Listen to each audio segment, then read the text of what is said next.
दोस्तों, इस समय देश के तमाम आसपास के क्षेत्रों में जो देश को प्रभावित कर सकते हैं, ऐसे अनगिनत मौसमी सिस्टम बने हुए हैं। सबसे इम्पोर्टेंट चीज़ जो सबसे ज़्यादा क्लाउड दे रहा है, उसकी बात अगर मैं करूँ, तो अरब सागर में उत्तर-पूर्वी रीजन से लेकर यानी महाराष्ट्र का जो कोंकण गोवा का क्षेत्र है या गुजरात का तटीय रीजन है, यहाँ से लेकर के दक्षिण-पश्चिमी अरब सागर के बीच में एक ट्रफ बनी हुई है। तो यहाँ पर और साथ ही साथ गुजरात और एडजॉइनिंग नॉर्थ कोंकण रीजन पर एक सर्कुलेशन यहाँ पर फॉर्म हो रहा है। तो इसके चलते आज यहाँ पर काफ़ी घने बादल गुजरात के ऊपर दिखाई दिए, महाराष्ट्र और मध्य प्रदेश, राजस्थान के ऊपर दिखाई दे रहे हैं और इन बादलों से यहाँ पर बारिश भी हो रही है, इंक्लूडिंग मुंबई और आसपास के हिस्सों में। और इन सिस्टमों का असर, इन हवाओं का असर कल भी रहने वाला है।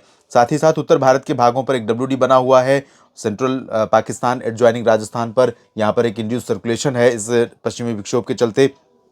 इन दोनों सिस्टमों का असर उत्तर भारत के मैदानी इलाकों में है। आपको याद होगा, कल मैंने आपसे कहा था कि जो उत्तर भारत में आ रही नमी है हवाओं के साथ, या राजस्थान में है और यहाँ पर जो मध्य भारत में बन रही है, उसके बीच में एक पैच बनेगा। तो ये पैच बन गया है और ये पैच बिल्ड होने के बाद आगे पूरब की तरफ मूव कर रहा है धीरे धीरे। तो आज भी यहाँ पर कुछ इलाकों में गतिविधियाँ उत्तर भारत के मैदानी इलाकों में, इंक्लूडिंग उत्तर प्रदेश या हरियाणा, पंजाब, दिल्ली और आसपास के भागों में देखने को मिल सकती है, हल्की फुल्की बारिश के रूप में।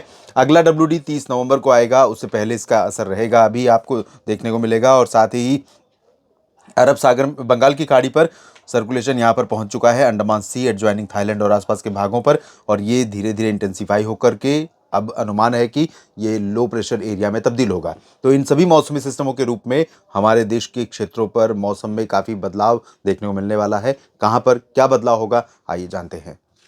जो नमी उत्तर भारत के पहाड़ों पर या मध्य भारत पर पहुंच रही है और उसके बीच में जो कनेक्टिंग सिचुएशन है, कनेक्टिविटी जो जुड़ रही है, वो कल भी यहाँ पर देखने को मिलने वाली है।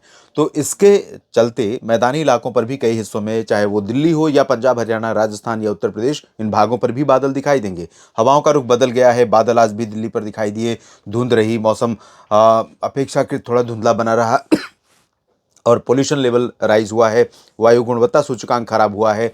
तो दिल्ली एनसीआर में लोगों के लिए मुश्किलें बढ़ रही हैं, हवा की दिशा बदलने के चलते, पूर्वी हवाओं के आने के चलते। पर्वतीय क्षेत्रों में जम्मू कश्मीर में श्रीनगर, गुलमर्ग, काजीगुंड, पहलगाम और जो ऊपरी इलाके हैं, यहाँ पर कुछ हिस्सों में वर्षा और हिमपात होने की संभावनाएं दिख रही हैं। थोड़ी बहुत बारिश आपको जम्मू कटरा, उधमपुर में भी देखने को मिल सकती है। साथ ही हिमाचल प्रदेश और उत्तराखंड के भी ऊपरी इलाकों में बादल बारिश वाले पहुंचेंगे, तो यहाँ पर भी कुछ स्नोफॉल यानी बर्फबारी और बारिश की संभावनाएं बन रही हैं।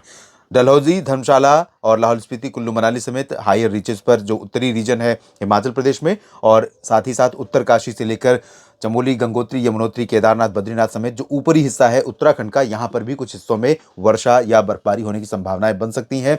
उत्तराखंड के उत्तरकाशी में, सिलक्यारा में जो सुरंग धंसी हुई है, जहां पर 41 मजदूर फंसे हुए हैं, वहां पर अभी तक मौसम साफ था, लेकिन अब थोड़ी संभावना या आशंका बारिश की है।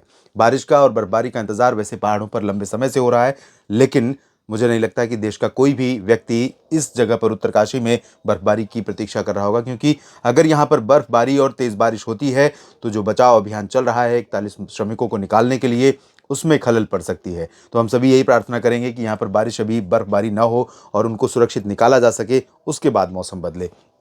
फिलहाल नेचर को हम कंट्रोल नहीं कर सकते, नियंत्रित नहीं कर सकते, अपनी विश कर सकते हैं, अपनी इच्छाएं जाहिर कर सकते। फिलहाल बाकी देहरादून से लेकर नैनीताल, मसूरी और पंतनगर के बीच में अगर देखें तो यहाँ साफ मौसम दिख रहा है।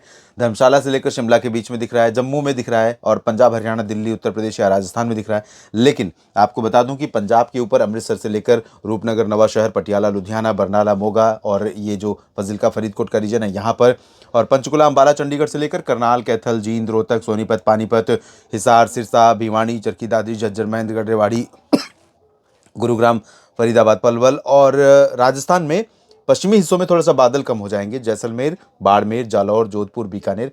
लेकिन गंगानगर से लेकर के जोधपुर और सवाई माधोपुर से लेकर अलवर और सीकर के बीच में यहाँ पर कुछ बादल रहेंगे, और ये बादल दिल्ली के ऊपर से पूर्वी पश्चिमी उत्तर प्रदेश होते हुए मध्य भागों में पहुंचेंगे। मध्य भागों में ज़्यादा असर नहीं दिखेगा, लेकिन पश्चिमी हिस्सों तक बादलों का प्रभाव यहाँ पर रहेगा। कुछ बादल उत्तर प्रदेश के पूर्वी रीजन पर भी दिखाई देंगे, वाराणसी, प्रयागराज, लखनऊ और अयोध्या के बीच में यहाँ पर कुछ बूंदें पड़ सकती हैं, थोड़ी बहुत वर्षा हो सकती है। बाकी ये जो पश्चिमी रीजन है और पंजाब, हरियाणा, दिल्ली, राजस्थान का पूर्वी हिस्सा है, इन भागों में भी एक दो जगहों पर हल्की वर्षा हो सकती है। मैं रूल आउट बिल्कुल नहीं करूँगा, चांसेस बारिश के यहाँ पर रहेंगे, क्योंकि जो बादल यहाँ पर पहुँचेंगे उनके अभी जो बादल हैं इन उत्तरी इलाकों में वो अपेक्षाकृत मैं कह सकता हूँ कि थंडर क्लाउड कम है उसमें। लेकिन जो कल यहाँ पर संभावना बनेगी वो थंडर क्लाउड होंगे, तो उनसे थोड़ी-सी बारिश या फिर कहीं-कहीं पर ओले गिरने की आशंका रहेगी। मध्य भारत के क्षेत्रों पर काफ़ी सक्रियता बनी हुई है। गुजरात से बादल पूरब की तरफ बढ़ जाएँगे, लेकिन गुजरात के पूर्वी रीजन में अहमदाबाद और वडोदरा, डांग, तापी, भरूच से लेकर सूरत, वलसाड़, नवसारी इन सभी क्षेत्रों में, छोटा उदेपुर में कुछ स्थानों पर वर्षा की संभावना बनी रहेगी। महाराष्ट्र में विदर्भ पर आज असर कम था। कल आप देखेंगे कि पूरा विदर्भ कवर हो जाएगा और विदर्भ में चंद्रपुर, गढ़चिरौली, नागपुर से लेकर अकोला, अमरावती, यवतमाल, वर्धा समेत नांदेड़, बीड़, जालना, हिंगोली से लेकर संभाजीनगर, इधर इन भागों में काफ़ी जगहों पर भारी बारिश हो सकती है, मध्यम से तेज़ वर्षा। मध्य महाराष्ट्र के क्षेत्रों में पूरे रीजन पर बादल रहेंगे और सतारा हो या सांगली, कोल्हापुर, पुणे या अहमदनगर, नासिक, नंदुरबार, धुले, जलगांव इन सभी भागों में हल्की से मध्यम बौछारें गिरने की संभावनाएं नजर आ रही हैं। मुंबई से लेकर रत्नागिरी, सिंधुदुर्ग और गोवा इन भागों पर भी बादल रहेंगे, लेकिन थोड़ा सा कम होने लगेंगे आज की तुलना में। तो यहाँ पर चांसेस बहुत कम है, लेकिन थोड़ी बहुत वर्षा हो सकती है। मध्य प्रदेश की बारी ये आती है। मध्य प्रदेश पर पूर्वी रीजन में उत्तरी जो हिस्से हैं खजुराहो, पन्ना, सतना और रीवा, सीधी, सिंगरौली, उमरिया, कटनी, शहडोल, अनूपपुर, डिंडोरी यहाँ पर बादल आज ज़्यादा नहीं पहुँचे हैं। ग्वालियर पर नहीं पहुँचे हैं। कल इस पूरे रीजन पर बादल आपको दिखाई देंगे, चाहे दक्षिणी हो या उत्तरी और पूर्वी हो या पश्चिमी। लेकिन बारिश की संभावना दक्षिणी भागों में ज़्यादा रहेगी। खरगोन से लेकर बैतूल, होशंगाबाद, छिंदवाड़ा और जबलपुर के बीच में। ऊपरी रीजन में कहीं कहीं पर एक दो जगहों पर हल्की वर्षा हो सकती है, उससे ज़्यादा की उम्मीदें यहाँ पर ना करें, ना बारिश की चांसेस नहीं है। छत्तीसगढ़ में लगभग सभी जगहों पर बादल पहुँच जाएंगे और बारिश की संभावनाएं पश्चिमी भागों में और दक्षिणी भागों में रहेगी। रायपुर में भी कुछ बूंदें पड़ सकती हैं। अंबिकापुर और रायगढ़ में भी थोड़ा इंतजार करना पड़ेगा। बाकी पश्चिमी क्षेत्र जो है यहाँ पर थोड़ी वर्षा की उम्मीदें आप कर सकते हैं। जगदलपुर, सुकमा, दंतेवाड़ा से लेकर ये जो पश्चिमी रीजन है। और ओडिशा में भी बारिश के चांसेस बहुत कम है, लेकिन जल्दी ही ओडिशा में भी बारिश होने वाली है। और यहाँ पर पूर्वी उत्तर प्रदेश में जैसे मैंने कहा था कि यहाँ पर थोड़ी वर्षा हो सकती है। बिहार के पटना से लेकर गया के बीच में और चंपारण के बीच में पश्चिमी भागों में बादल पहुंचेंगे, लेकिन बारिश की उम्मीद अभी नहीं है। पूरे बिहार में, झारखंड, पश्चिम बंगाल में पूर्वी हवाएं चल रही हैं और यहाँ पर टेम्परेचर थोड़ा सा बढ़ा हुआ है। मौसम ठंडा कम है, बारिश की उम्मीदें नहीं रहेंगी, शुष्क और साफ मौसम रहेगा। धूप में धुंधली धूप रहेगी, धुंधपन रहेगा। पूर्वोत्तर भारत में भी शुष्क मौसम की संभावनाएं दिखाई दे रही हैं। दक्षिण भारत के क्षेत्रों पर तटीय तमिलनाडु और दक्षिणी तटीय आंध्र प्रदेश या रायलसीमा के कुछ हिस्सों में वर्षा हो सकती है। तटीय कर्नाटक और केरल में बारिश हो सकती है। लक्षद्वीप और आसपास के भागों में वर्षा हो सकती है, लेकिन इंटेंसिटी साउथ पेनिनसुलर रीजन में पहले की तुलना में काफ़ी रिड्यूस हो रही है।